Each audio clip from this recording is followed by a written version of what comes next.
Hello and welcome back to the Information Command Center St. Lucia response to COVID-19. Where is another live update? I am Melissa Joseph. With me for this afternoon's update is the Director General of the OECS.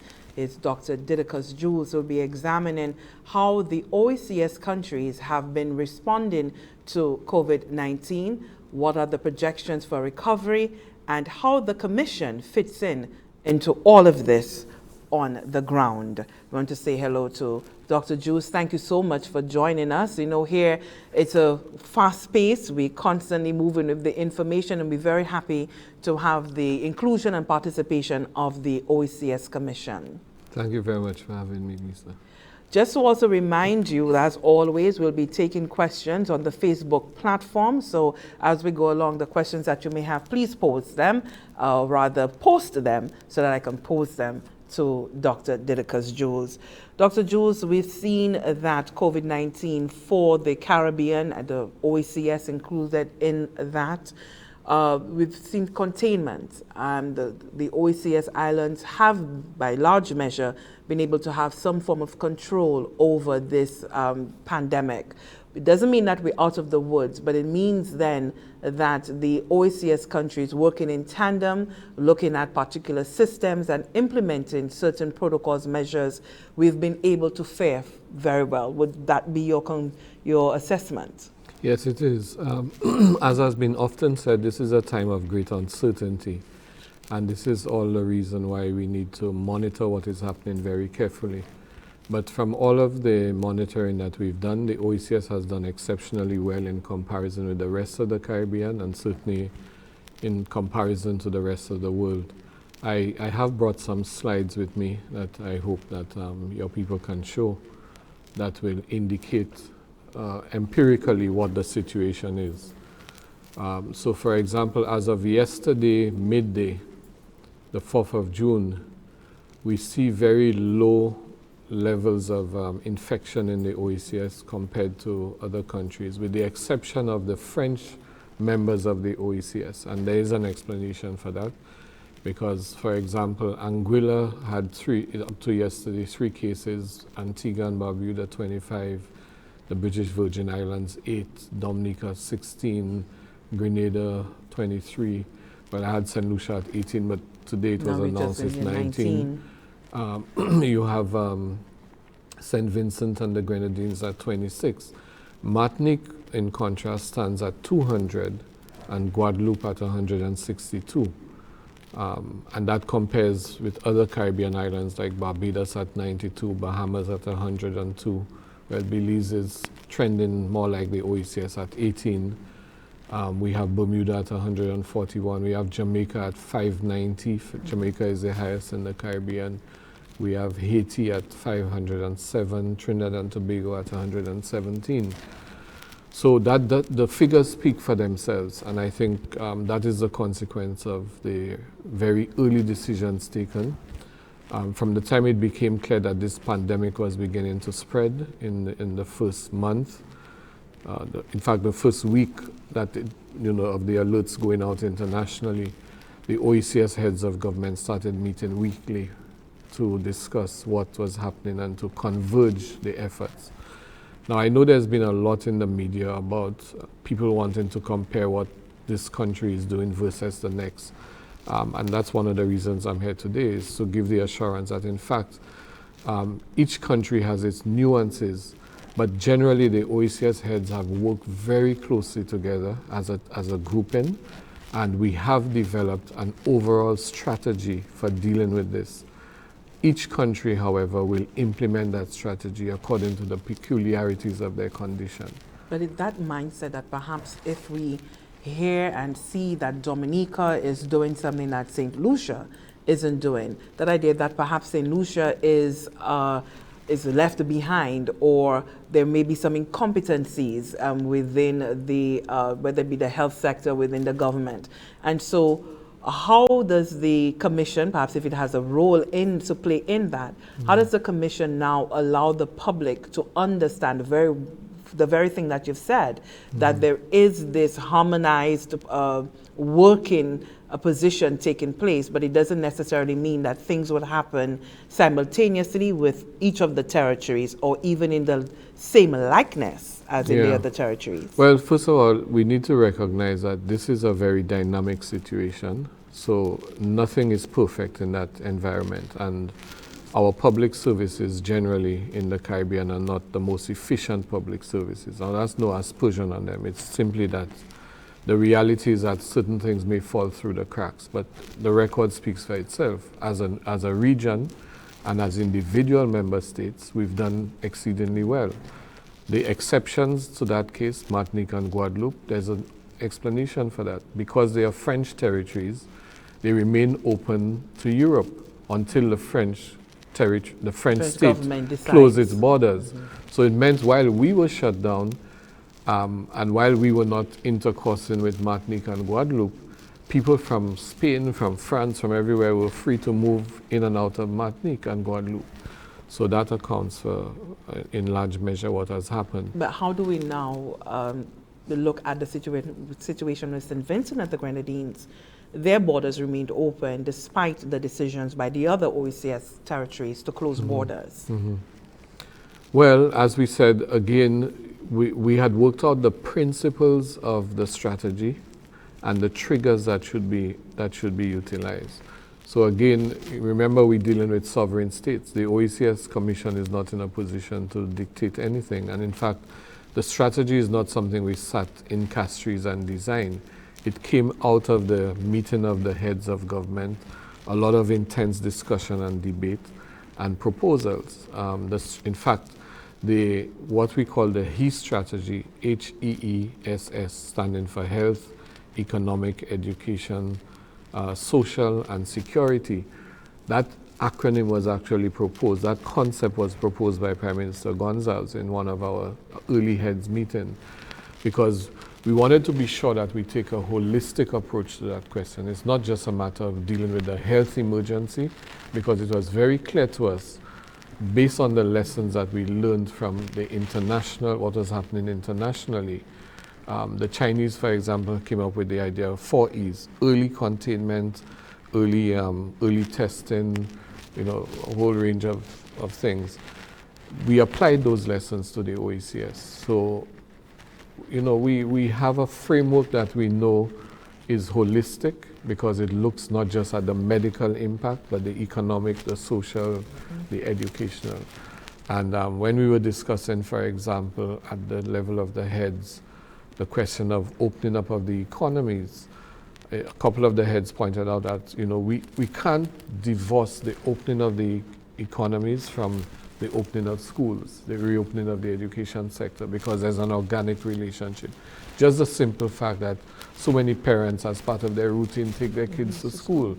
So if parents are returning to work, what happens then to the kids in terms of supervision, continuity of learning?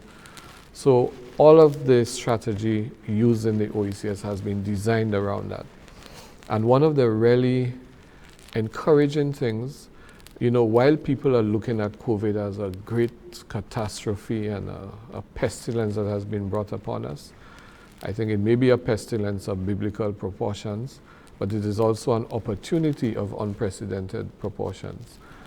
We are looking at look at how long we've been talking about digital learning. Yes. And in just a matter of, in a matter of weeks, we've had no choice but to go there. Now, the really encouraging thing is that from the OECS perspective, we have a number of working groups comprising the best expertise. So there are 4 working groups in education. Let me just pull this up. 4 working groups in education that looks at a range of things that are meant to harmonizing of policy, learning continuity, content development. And these working groups comprise the best expertise in the ministries of the member states. And they've been working together to converge effort and to come up with frameworks within that. So the continuity of learning initiative is going to be really exciting when it is launched, because the type of work they are doing. Later this week, for example, we are going to be launching something called a Yes I News. Now, YES stands for the Youth Engaged Society, which is OECS's brand for its work with youth. And you know the whole resonance of YesI, Yes. right? So young people reading the news.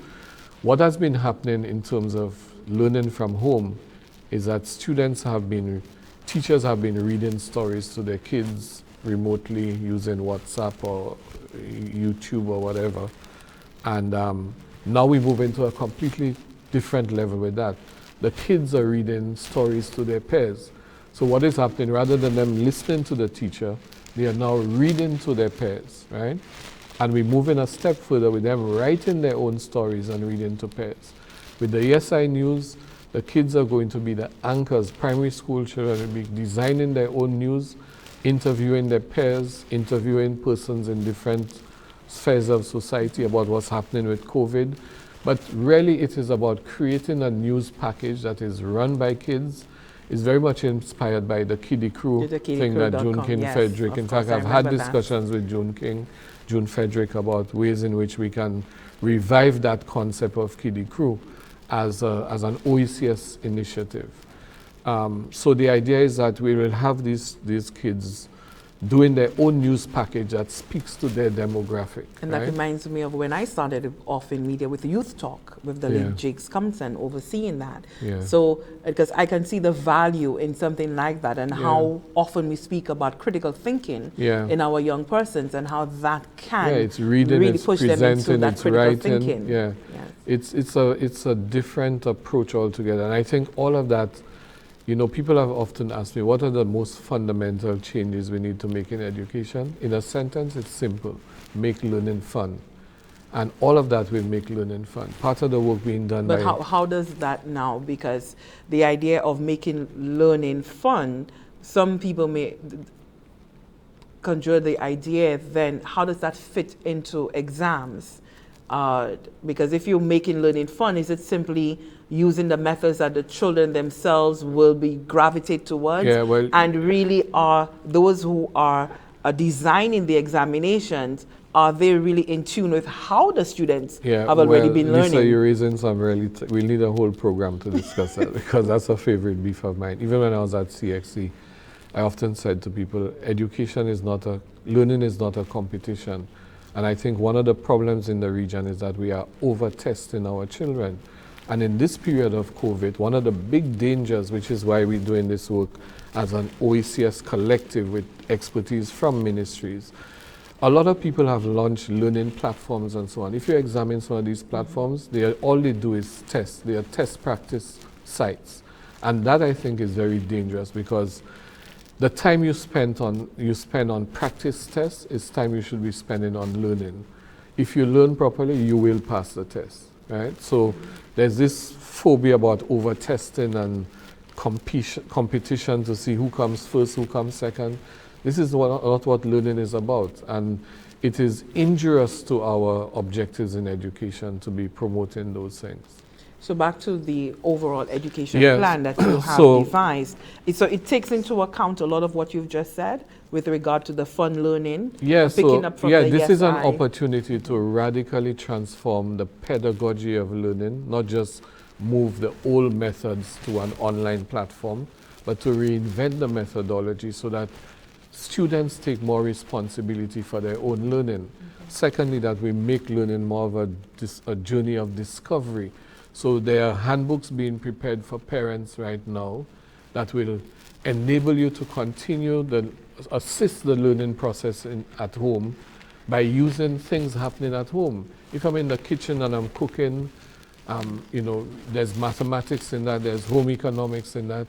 Part of the discussion we had, with one of the learning continuity group is the opportunity for crossing the subject boundaries, right? Because we've treated subjects in silos, so here's an opportunity now to be transdisciplinary in our approach to learning. So there are so many, and it also revolutionizes potentially the relationship between parents and teachers.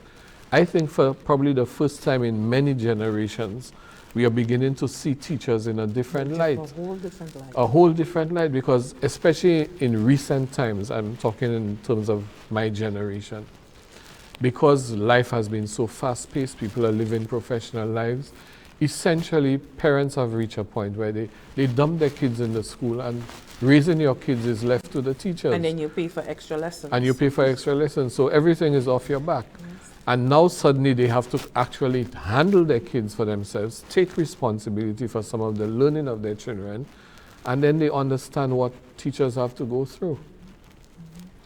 And so we need to seize these opportunities, I'm saying in essence, that COVID is presenting us to. How are we doing with that now? Because we are still in that, within the scope of the pandemic. Yeah. So how are the islands faring, especially with the e-learning?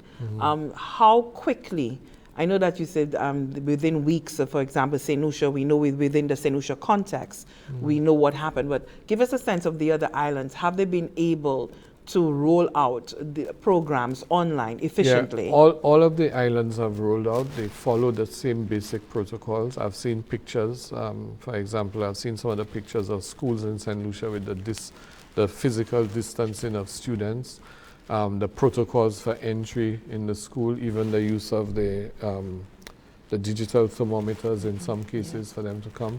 One of the ideas that we have looked at is the idea of, because kids are so kinetic, always running and touching and so on, how you maintain the social distancing. Aside from masks, we've raised the idea with education officials, not just masks, because some of the small kids will remove the mask, especially at the kindergarten level, the use of face shields, so that it kind of protects the air around them from transmission or receipt of inhalation of anything coming close to them.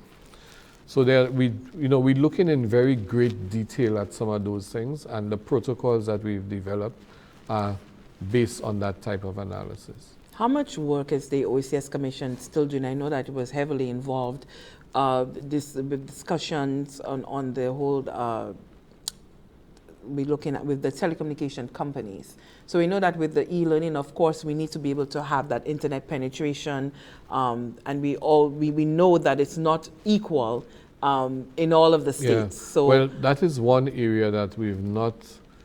Our engagement with the telecom providers has been not as close as the member states' engagement. What has happened, more or less, to be frank, is that the member states have made their own arrangements with providers in their geographic space. We are, from our end at the Commission, we are looking at a more strategic angle to it, because we recognize that a lot of the arrangements that have been put in place in a crisis context. Now, governments are really, really swamped with this crisis, and I think people need to understand the challenges that are being faced by our governments in terms of how to manage every aspect of this thing, balance the economic with the health imperatives, and also look at the financial consequences and so on. So we at the Commission have a bit of the luxury to step back from that and look at the transformational opportunities and the longer term possibilities. So for example, I spoke about the face masks and all of that, and you mentioned the digital divide with students using computers at home and so on. We've done the homework on that. For us to move to have a full capability for online learning and ensure that no child falls through the cracks, we are going to need 170,000 devices at the homes of kids to enable this to happen. Now we fall far short of that. So again, using the procurement platform of the OECS, because as you know, with the PPS we procure drugs and so on, we're now moving that to a full procurement platform, and CARICOM has asked us to be part of the SEDIMA procurement cell. So we're not just procuring for the OECS, but we also, at least certain critical requirements for COVID, we're doing the procurement for that. So we're moving our operations to a whole different level. And we're not just procuring medical supplies, but we'll be looking at devices, we're looking at other stuff that is required. Now on the telecoms front, we have one of 3 regions of the world working with UNICEF on something called the Giga Initiative. And the Giga Initiative is about GIS mapping of schools in every country. We've completed that GIS mapping using the satellite imagery and so on. We're able to actually pinpoint schools on a geographic information map. We have also mapped to that what is the degree of the extent of bandwidth available in each of these schools for all of the OECS. Now with that knowledge, we then look at what are the gaps and the deficiencies. And UNICEF is working with us to aggregate the demand required for optimal use of digital learning so that we can then do a procurement. So it's not a matter of working on an arrangement with Flow or Digicel to say, give us a couple hours free or so. No. And we've had discussions with ECTEL. There is the opportunity for us to go into a new round of liberalization because effectively, if you recall, in the days of liberalization from the cable and wireless monopoly to Digicel coming in, there was a whole explosion of, that's why every solution have two cell phones, right? There's been an explosion of that. But now we've come back to a situation of a duopoly because the two of them are sort of controlling the market. We now need to further liberalize that market, allow new entrants in who can be more competitive so that we can get broadband really at this point needs to be, like they've declared it in Europe, to be a human right and a basic public good. Yeah. We have a question coming in from Deidre. Thank you so much for your question. She wants to know what sort of conversation was had with the heads of government pertaining to parents returning to work and their children who are at home, who are remaining at home. I know we briefly alluded to that. Yeah. So, well, the conclusion of the heads on that was that the two had to be related. So we could not talk about the reopening of the economy and people returning to work without also looking at what does that mean for schools. And so just as you have a phased reopening of the economy, to have a phased reopening of schools. And that is why you see across the OECS, this is generally happening. That, for example, not all children have returned to school, neither have all persons returned to work. But you have those who are most directly, whose career are most likely to be interrupted by COVID. So the common entrance students and the CXC students returning to their classrooms. Let's look at what's happening to us with respect to the economics of COVID across the islands. We know, yes, that the tourism sector, we're heavily reliant on tourism, but give us an understanding of where the countries are really at in terms of being able to bolster themselves through this very torrid period. And we can't even say post-COVID, that's not a likely term anytime soon. So at this very moment, are we seeing that our governments are able to stay afloat? No, the blows have been very hard to all member states from COVID, the shutdown of the economies, and a lot of it is almost directly related to the shape of your economy. So Antigua, the Antiguan government has indicated that tourism in Antigua is about 80% or more of their economy.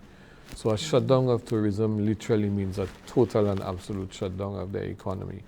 And that was why, if you notice, the countries that have been most tourism dependent are the ones who have been thinking more aggressively about how do we start to, in some form or fashion, reopen the economy because of the number of persons who are out of work. And the impact of that on government revenue, on people's livelihoods, what is that going to do to poverty indices across the region and so on. So it's been very hard, but the OECS heads as a grouping are actually operating on at least three fronts. One is as a grouping, they have approached, there's a lot of what I call economic diplomacy, reaching out to the multilaterals, World Bank, the G20, the G7, indicating to them that there are a number of things that need to be done. We've raised the issue of supplementary support, budgetary support to governments.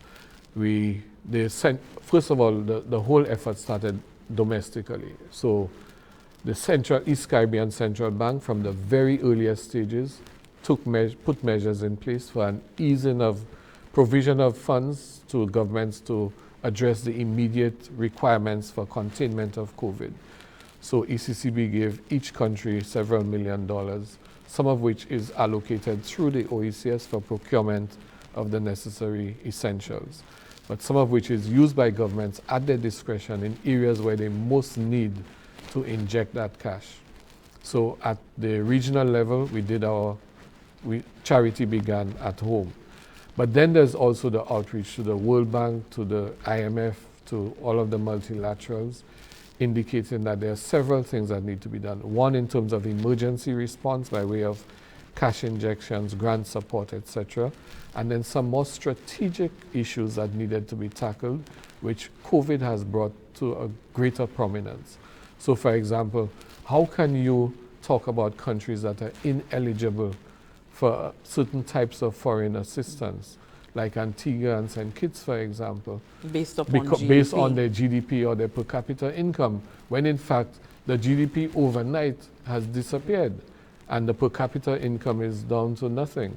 So that kind of that kind of advocacy has been going on in a more strident way, with the heads speaking as a grouping. We've had bilateral meetings, for example, virtual meetings with, for example, the foreign minister of Spain. We had bilateral meetings with the foreign minister of Argentina. And all of them are being encouraged to support that effort. And by the way, the interesting thing is that our governments are not just talking for themselves as OECS, because they frame all of this type of diplomacy, within the CARICOM context. Not even just the CARICOM context, in the context of SIDS, small island developing states, because we all affected in that way. So there have also been discussions with some of the Pacific and the other small island states that have been affected, so that when it comes to, and discussions with the UN Secretary General. Now, of course, in making the case to someone like the UN Secretary General, the thrust is, okay, while the Caribbean, we advocating on behalf of our region, because that's where we're from, but we are small island developing states. So the case we're making is really for heightened advocacy by the UN of small developing states who are affected in that manner. A lot of people have wondered, debt forgiveness, is that something? That's part of the thrust as well. So it's debt forgiveness, it's removal of these senseless formulae and the replacement instead with what we call a vulnerability index, which looks at climatic, financial, economic, structural vulnerabilities, even certain disadvantages of size, so that you can then come up with a more realistic way of assessing the condition of small states. Right. We're speaking here in the Information Command Center of Dr. Didacus Jules. He's the Director General of the OECS. Stay with us. We'll be back after this break to continue the conversation.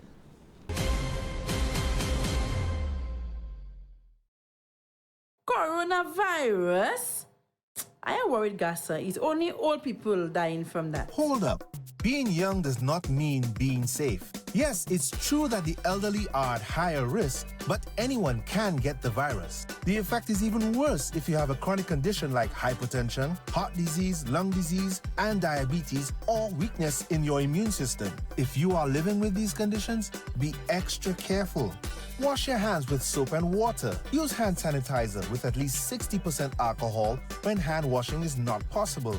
Avoid touching your face. Take steps to boost your immunity through proper nutrition, exercise, rest, and take your medication as prescribed. Limit being around people who have flu symptoms, even close family members.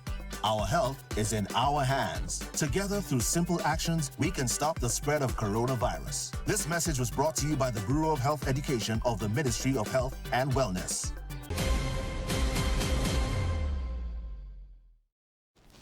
Welcome back to the Information Command Center, and we're having the conversation with Dr. Didacus Jules. He is the Director General of the OECS. We want to look at health across the OECS. COVID-19, a lot of people use the phrase, it has exposed so much of what is perhaps the inefficiencies within the health sectors. But of course, the capacity of the OECS health systems, we have that worry, the constant worry that if we were to see a sort of second wave of COVID, that we just will not be able to survive that. For the OECS countries, what has perhaps been the biggest challenge in being able to have to sort of enhance the health systems to respond to COVID-19? It's the legacy of what we have in health. Let me just sort of, before going to the meat of your question, just backtrack a bit, because you recall when the Ebola crisis hit. Yes. The OECS ministers of health were meeting weekly using video conferencing facilities. We had something like 83 meetings over the period of that Ebola crisis, and a number of decisions were made. One, we were already looking at how we can be in compliance with the international health regulations. And at the time, even prior to Ebola, we had started that journey. But then the cost of compliance was so high that we were doing the best we could with the resources available, but felt, okay, some of these things really looked like too onerous to implement. Now, hindsight is 2020 vision. Looking back then, had we really bitten the bullet, which would have required a huge investment by governments, we would have been able to be in a different place altogether with the advent of COVID. But even some of the work we did then has helped us when COVID came. We never anticipated COVID. We never knew it would probably happen. But it has made a difference because, for example, we had started doing procurement of PPEs for the COVID. So we had the contacts, we had that supply chain already tied up. We had sent 50 persons from all across the OECS to Pedro Curi in Havana for training, the Institute of Infectious Disease Control. We had a Cuban SWAT team available to us that within 8 hours could be in any part of the OECS where there was an outbreak, because our estimation was no matter how well trained our people were, if there was an outbreak, people may freak out, and so we need persons with experience to come get a handle on this to help us. And so all of that infrastructure of collaboration remained in place. And that's what made it very easy for the governments at a bilateral level to activate Cuban assistance to come in so quickly. One of the areas that from the OECS end we had to really push hard for were the British overseas territories, because they were trying to get assistance and we had to go through a whole diplomatic thing to get that sorted out. But yeah, so the challenge had to do with the condition of our health infrastructure as a whole. Notwithstanding, thankfully we had some measure of preparation that we were able to extend into the arrangements for the crisis. Now, COVID has placed demands on, especially when it comes to equipment. We know respirators, that is gold, in having to respond to COVID-19. How are the islands doing with the stock when it comes to respirators? They're doing reasonably well. We have mobilized something like $1.9 million US from the corporate private sector. Places like Massey and Republic Bank and Sagicor have been of immense help to us in mobilizing the finances required to help purchase the respirators. As you know, that has been a real challenge in terms of the supply chain internationally. We've had some countries' orders of respirators seized or held back in the US. Because they're looking at themselves because persons first. are looking to protect themselves first. So the demand far exceeds supply, and that has been a huge challenge for us with some of the orders that we've made. But things are beginning to ease up now, and we are able to see more speed and responsiveness in what we order in. We've been able to get, the biggest thing though is not respirators in terms of the challenge for us, it's test kits. Yes, we was getting to that, the testing capacity. Yeah, the secret to the management of COVID, as you can see if you listen to the CMO's deliveries across the islands, particularly in St. Lucia, and kudos to Dr. Belma for the work she's done. If the biggest challenge is testing. The more we can test and the more accurately we can test, the better handle we have on what is the trajectory of the disease across the population. What is our access to getting those test Well, kits? that's one of the areas that we've devoted an enormous amount of time and attention to. I don't know if you saw on the BBC recently, there was a story about Senegal developing some test kits for $1, which they claim was very accurate.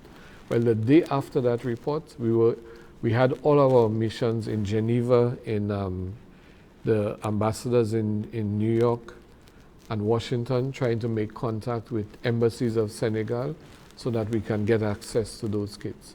We finally made contact through the European missions, and we're in touch with them. The test kits are being manufactured in Senegal for use in Africa only. But they have an arrangement with a company in Switzerland that is developing, producing the test kits for sale principally to developing countries. Now, I don't think they're going to be at $1 for that. Once they've gone through that channel. That channel, yeah, but at least it's going to be much cheaper because the regular reliable test costs anywhere from $100 to $300 EC dollars per test. Now, in a context of the need for rapid and widespread testing, this becomes an unassumable cost for our governments, right? And so we are aggressively trying to get donations of test kits and all of that. The other thing too is the testing equipment. We discovered through our mission in Brussels that the International Atomic Energy Agency is providing the most accurate testing equipment available globally, and that uses radioisotopes and so on. It's very sophisticated. It identifies every type of virus that is known, and it does it within very quick time. Within an hour, multiple tests can be executed at the same time. So we approached them, and we got agreement from them to provide one of those pieces of equipment to each member state, including St. Kitts and Nevis, which was not a member of the IAEA, but we were able to make the case because of the unification and the free movement of people in the OECS that leaving them out would leave a hole in the testing network. So we were able to get it. Ironically, St. Kitts has received the equipment, Antigua has received it, the others are on shipment to St. Lucia, Grenada, Dominica, etc. But our thrust there is really to just get as much of the equipment, do the procurement as speedily as we can. We just signed up with on a platform called Easy Buy that is recognized by the World Bank. And yesterday we had a meeting with all the top procurement people and finance people from the region. That platform is going to put us in at a different level altogether globally, because it subscribes to the global open procurement standards, which is the highest standard of integrity for procurement that exists. So it means, therefore, that persons wanting to supply, if we need, let's say we need 250,000 face masks, we can put that up on the platform. The persons who come into the platform to bid have to be pre-approved. So there will be the diligence checks on them to know that they're not fraudsters. They do have what they say they can do. They can deliver on time. And so they're allowed to bid. Now, because many providers are bidding, you can then do almost like a reverse auction to get the best possible price. But more importantly, that platform is also tied to a logistics hub, which we've, through the work being done in Antigua, there's a warehouse of 20,000 square feet. I think it's square feet, but 20,000 in area that will allow for the receipt of any stuff ordered through that hub, and to break bulk with the guarantee that we can get supplies to any OECS territory by sea within 4 hours, within 8 hours, sorry, and by plane within 4 hours. So it is more than just a portal where you can order. It's tied to the logistics and the supply as well. And you describing the processes, and it goes to show that for the ordinary man on the street, they just want to know that they can go in and access services, and that those services and the food will be there. Like Buju but says, it is more involved it's not than an that. easy road. It's It's not an easy road, and it's very easy for armchair theorists to sit and talk about all what should be done, but getting it done in the context where the entire world is affected is another story. But there are many lessons, and that's why I keep saying there are strategic and transformative opportunities in this for us.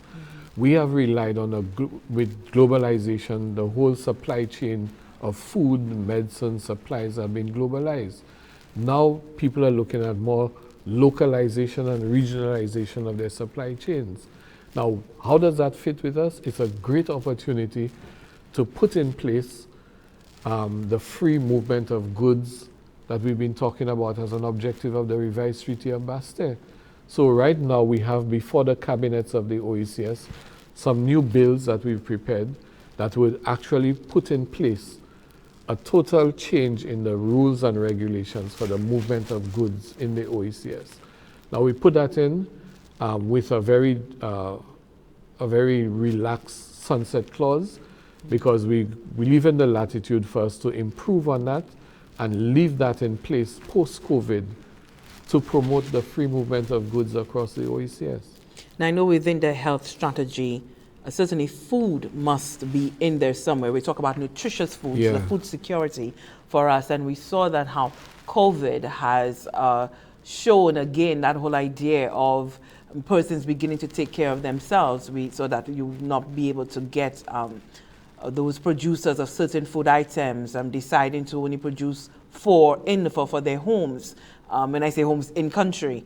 And so for us here in the sub-region, where we are so heavily reliant on importing most of our foods, it certainly shows us that now more than ever, we need to be able to return to what we grow and eat what we grow. Yeah, grow what you eat what you grow. In fact, there are many things happening on that front. First of all, we are doing all of this in close alliance with a number of key partners in agriculture, as well as with the Caribbean Health Coalition. And there are three dimensions to it. One is increasing commercial production of food for trade across the OECS and for export opportunity to wider markets. So a lot of tropical fruits, tropical foods, high nutritious value foods is the focus in this, and we're looking to do that exportation. Again, we'll be using that same platform I spoke about. We're actually going to be using it as a virtual agriculture marketplace, and in the coming week we're going to be doing a pilot with 3 farmers from St. Lucia, 3 from St. Kitts, 3 from St. Lucia, 3 St. Vincent, and 3 from Dominica to test that platform properly, because again, people will be able to, they can show what products they have, and then people you place your orders, but initially it will be for large farmers or aggregators so that the quantities can make sense, right? And as we go along, we will make it possible. But because of the logistics tied into that as well, it means the transportation is built in. So the shipping of the stuff is going to be very easy, we expect. Do we really expect it to be easy? Because again, with COVID, we've seen the sort of shortages when it comes to the transportation, sea transport. Yeah, but here's the thing. You see, we've been affected to a large extent by reliance on the global supply chains and the global transport networks. But we have shippers within the region, small shippers. For them now, this is a new opportunity to work together. Because we're now looking at their way now. Yeah, through that platform, in fact, our priority has been to bring these local shippers together in alliance with that platform to help with the supply chain. And that's why I said we're using Antigua as the hub, certainly for air cargo, but also for shipping cargo that can then be broken, but we can break bulk and distribute across the island chain, but the reliance will be on local shippers. Okay. And I think, you see, it's important in shaping these solutions for us to not just think big picture as in foreign investors or outside commercial interests, but how do we ensure that the nationals of the OECS get new economic opportunity through the arrangements that we have to put in place. And so the governments themselves must demonstrate that willingness to create the financial pathways to allow the nationals to be able to take advantage. Well, all of that has been discussed at the level of the authority, the heads of the OECS, and certain measures are being put in place in respect to that. So as I mentioned earlier, we have this suite of bills in place that will change the arrangements for facilitating that shipping to happen. Okay, very well. So take us through to some of the other aspects of HEAS. Okay, and I want to focus a little bit on the health thing because that's, the pressing agenda, and to share with you the objectives that the heads agreed to from our very first meeting. First objective was to be able to appropriately assess infections and immunity, flatten the curve, so you slow or delay the introduction of the virus as much as possible within local populations, protect the most vulnerable, especially older persons or persons with chronic diseases, and then rapidly build up or augment the capacity of health systems. So we saw in all the islands, governments, again, according to local conditions, either recommissioning old hospitals, fixing centers in Barbados, although Barbados is not part of the OECS, they actually built a COVID hospital in record time. And then the sharing of resources is important in that context. And there are many stories that have not been told of how collaborative our governments have been. So for example, about a month ago, the main emergency hospital in Martinique ran short of a very critical drug, and had that drug not been supplied, many of the patients in intensive care would have died. So they made an immediate call to us. We were able to contact our governments. Does anybody have that in supply sufficient to share with Martinique? We were able to get supplies from Dominica and St. Lucia. Medivac helicopters, French Medivac helicopters came in, took the supplies. Within hours, the hospital was supplied. As Martinique got its supplies in, they replenished the country's ruling. Dominica got a set of ventilators, I think, from the Chinese. They were able to share with Montserrat because, again, Montserrat at that time was peak. We were worried about the curve in Montserrat because of the spread of infection there. So they were able to get a ventilator from Dominica. So these are just examples of the ways in which we have been able to encourage, support, assist each other to make a difference. And so it's very much so that all of us stronger together. We're stronger together than separately. Yes. Yeah. So go take us through to some of the other aspects on the HIS. So on the health front, we spoke about a lot of it, as I said, our focus has been on the procurement of essential things like the test kits and so on, and we continue to press on that. Just by way of information, that procurement effort goes back 34 years, right? Because we've had the pharmaceutical procurement service. Yes. So now we're bringing this up to a whole level, but we did a calculation. In those 34 years, the PPS has had an annual purchase of approximately $10.2 million of medicines and medical supplies to the member states. So it means in 34 years, we have provided $1 billion worth of medicines at 30% on average cheaper costs because of the joint procurement. So that's a huge lesson to take forward into the future. We've also been leveraging partnerships. So the private sector, as I mentioned, Direct Relief International, our international relations, all of our diplomatic relations in order to get stuff sent in. We have had the donations, to give you an idea of some of the donations, Direct Relief give us donations of PPE valued at $9,000 US. They also provided us with hurricane preparedness packs. Now, they've been doing that since Maria. So prior to the hurricane season, in every country, there's a whole supply of hurricane packs that contains essential supplies in the event of hurricanes, but configured to the peculiarities of the state. So for example, in all of the countries, we have a high prevalence of diabetes, hypertension, and so on. These hurricane packs have drug supplies to address those conditions. So in the case of a hurricane wipeout, persons who are vulnerable will not suffer from have the medication. Yes, right. Yes. Sagicor has given us a whole lot of support. We got 20,000 US initially to buy 180 infrared thermometers. Direct Relief has also provided us with 50,000 US for gene expert test machines. Sagicor has given us another $50,000 to fight for COVID test cartridges. The Global Fund has given us 40,000 US. They've given us another 40,000 for swab medias. Massey has given us 160,000 US to buy 13 ventilators. Bank of St. Lucia has pitched in with 40,000. Digicel 100,000 for personal protective equipment.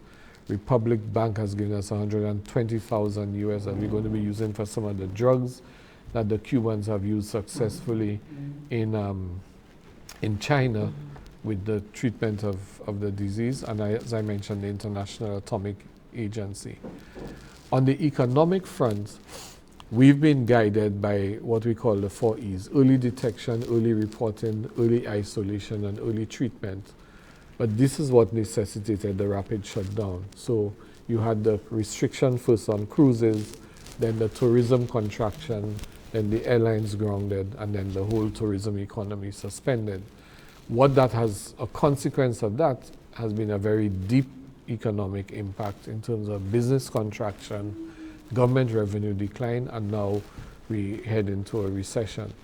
So we have done a document that I urge viewers to go on our website, oecs.int, to download.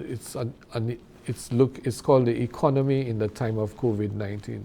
So this is a comprehensive document looking at the economic impact of COVID and some of the prescriptions that are being proposed, not just by us in the Secretariat, but in collaboration with the Central Bank, as well as with expertise from the member states in how do we get ourselves out of this rut. So alongside the economic impact assessment is the Agriculture Food Initiative and support to the tourism sector. Now, because a lot of the big hotel chains have their own processes and means of getting their act together, like Sandals, for example, our focus on the OECS is largely in terms of policy articulation with the Ministers of Tourism in collaboration with the Ministers of Health, but also looking at the associated sectors of tourism, the ancillary sectors, the small traders, the persons who derive their income indirectly or peripherally from the tourism sector. How do we help them to get back on track? The other element of that has been in terms of stimulus packages. We have, at the level of the OECS authority, people have agreed on common measures. So again, while people may compare what is Grenada's stimulus package versus Dominica's versus St. Lucia's or St. Kitts, the principle of the stimulus package has been agreed on by the heads. So the issue of protecting the vulnerable, looking at how you can protect certain economic sectors and so on, all of that is built in. So the principles have to do with measures to support food production, import substitution, nutritious food, and healthy lifestyles. The other big pillar is social and financial support for the vulnerable, the affected, and the unemployed, which has mushroomed. And some variant of price control or price monitoring or price subsidy for essential items. And we also have measures related to debt relief, to fiscal easements for government or the private sector, some variant of concession or stimulus for families or strategic private sector producers, including fisherfolk, and some variant of unemployment relief. So again, because the OECS is using this opportunity, and we have been on a pathway to increasing convergence of the economies of the OECS, it is important that that framework be maintained. And as I said, according to the capacity of member states, they will determine the details. It's tailored to suit. Was there conversation on how the government will be able to access, especially for the stimulus programs? Because to the ordinary man, when he hears the idea of a stimulus, he believes that money is being handed directly to individuals or directly to businesses. Yeah. So in terms of the government being able to find the monies to do that, and of course, we do not know for how long those stimulus packages would have to be. Well, that's where our joint, what I call the economic diplomacy comes in, because the conversations with people like the World Bank, the IMF, who are in a position to make the decisions that would create a easier economic support for governments to facilitate those things happening, is where that's where the discussion is taking place.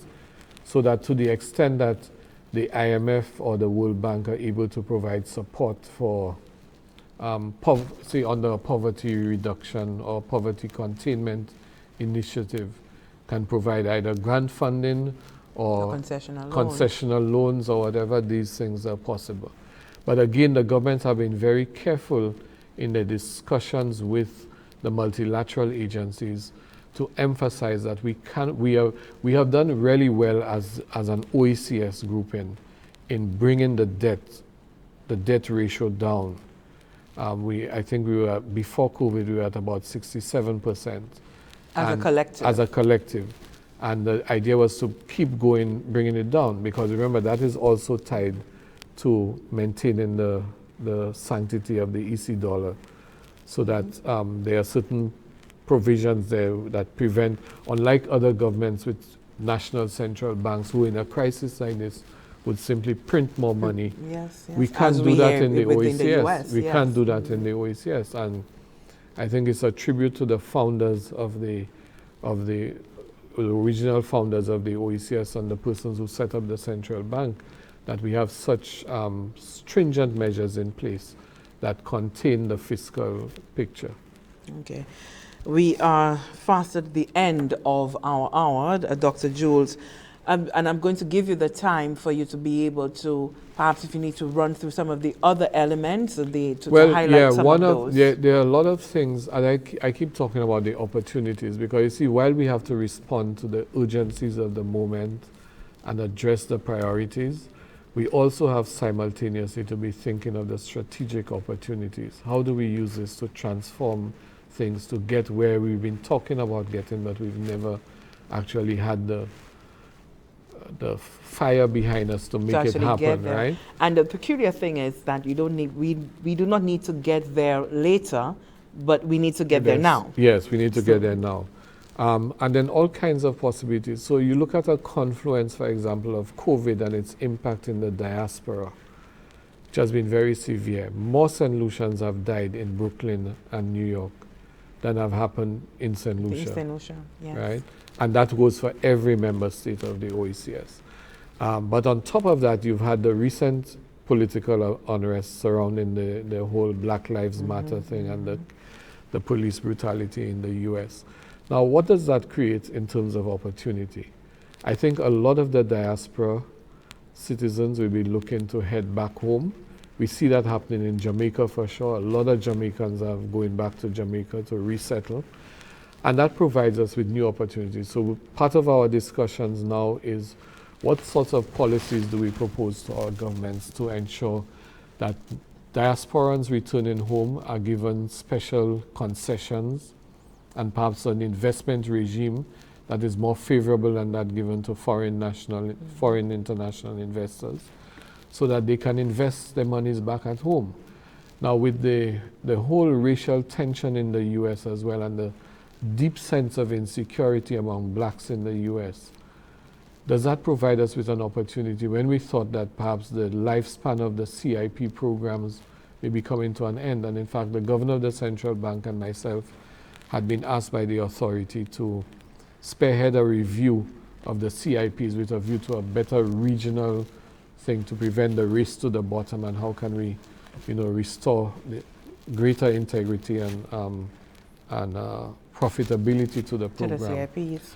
And in fact, this moment provides us with that opportunity because there are a lot of Black Americans, wealthy Black Americans, who may probably want to look at relocating to the Caribbean or having citizenship in the Caribbean, bring their wealth for investment purposes into the region, be part of a Black family that is respectful of who you are. And these are the types of, I think there are so many opportunities lurking behind every dark cloud and corner of this COVID crisis that we need to identify and methodically and rapidly. Agility is the key word in this. Agilely pursue these opportunities. And for the OECS Commission, as you chart this course, you've seen what's happening, guiding the government, what remains the primary focus for the Commission? You mean, I don't quite get the question, because our primary focus is on government. The primary focus as you are helping the government through this COVID crisis, what is that singular primary focus of the Commission in getting the job done? To do the job effectively with agility and at the least cost to our government. And that's why a lot of the efforts we've made, you've seen, if you follow our website, you'll see we've had such a heavy emphasis on mobilizing resources by donor contributions or by engaging the private sector. I think we have to find ways of doing things. I always tell people, the problem is not money, it's imagination.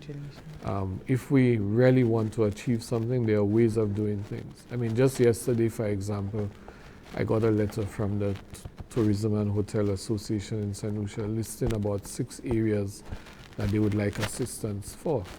And our colleagues at the Commission were like worried, well, these are really necessary areas of assistance, but we don't have the money to do it. And we're like, no, there are ways we can do it. And we started brainstorming on what are the things we can do without money to provide the assistance that is required. So for example, one of the things they're asking for is for, they need a lot more data and research done on things, right? Now, we don't have a research department at the OECS. Neither in these times will I go set up a research department when I'm not even sure what our subventions are going to be like in the coming months. So, but in St. Lucia, you have a network of young professionals, persons like Janai Leos, who have been doing extraordinary research, just as enthusiastic economic professionals. And we've spoken to them about the idea of forming a network of a research network, extending that, not just it being a St. Lucia network, but reach out to colleagues in the rest of the OECS. We will provide the platforms to enable that and have an OECS-wide network. Now think of the impact of that on the public service, where young professionals are enthusiastic about research, they're being facilitated in the conduct of the research, where we can mobilize resources, finances, and so on to facilitate the research, we do that. We've spoken to, there's an association of Caribbean professionals at the multilaterals, World Bank, IMF, and so on. Zinga Venner, the daughter of Sir Dwight, is the president of that association. We've reached out to them. They are prepared to do peer reviews of the research done by these young professionals. They are prepared to help with internships and placements at the World Bank, research opportunities. We, from our end, from a diplomatic angle, can look at opportunities for research fellowships, for scholarships that are focused on research in areas where we critically need to do our own research. Because, and this is not academic, because COVID has shown, and we are entering into a world where data is key. All decisions going forward have to be data-driven. We cannot be vooping or guessing. We have to operate on the basis of scientific data. And if we don't generate our own scientific data, we remain at the mercy of those people who will prescribe to us what our solutions must be. All right. Want to thank you very much there, Dr. Didacus Jules, the Director General of the OECS, giving us some very wide, broad base of look at what's happening with the Commission and the work that it has been doing with the government of the OECS in the response to COVID-19. Want to tell you that stay with us, because coming up at the top of the hour, we'll be continuing to look at the roadmap to recovery, and we'll be having a panel discussion of the disaster risk financing strategy for St. Lucia. You don't want to miss that discussion. I'm Melissa Joseph signing out from the Information Command Center. See you next time.